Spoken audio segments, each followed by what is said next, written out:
સાલું મારું ઘર હાઈવેના એટલા પાસે છે ને કે એકાદ દિવસે કોઈ ટેમ્પો ઘરમાં નહીં ઘૂસી જાય તો સારી વાત છે, સાચવીને રહેવા પડશે ને તો ટેમ્પાવાળો તો ઘરમાં ઘૂસાડીને પછી હાય કરે એવો છે. પછી મારું હેલો ગુડ મોર્નિંગ ગાઈસ નીકળી જાય. તો હેલો ગુડ મોર્નિંગ ગાઈસ જ્યાં સુધી છે ત્યાં સુધી ગુડ મોર્નિંગ કેમ કે નહીં. મારા થોપડા પરની સવારની ખુશી જોઈને તમે એવું વિચારતા હે કે મેં બહુ જ ખુશ રહું. હા, મેં બહુ જ ખુશ રહેવાની કોશિશ કરું પણ મારી જિંદગી ઊંધી છે એના કરતાં. કેમ કે હું જે વિચારું ને તેના કરતાં ઊંધું થાય એટલે મેં કંઈ વિચારું જ નહીં આવે. તો ચાલો આપણે જઈએ ઓફિસ.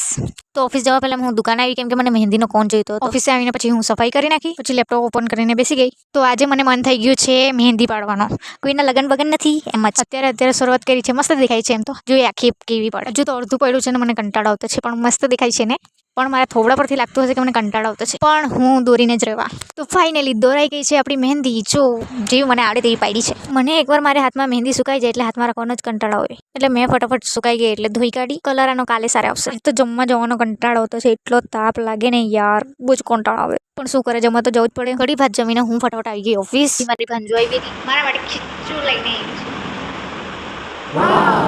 ટેસ્ટમાં બી બહુ જ મસ્ત હતું. પછી એને 10 રૂપિયા આપ્યા એટલે મારા માટે બી રૂપિયાવાળી ફેફસી લઈને આવી.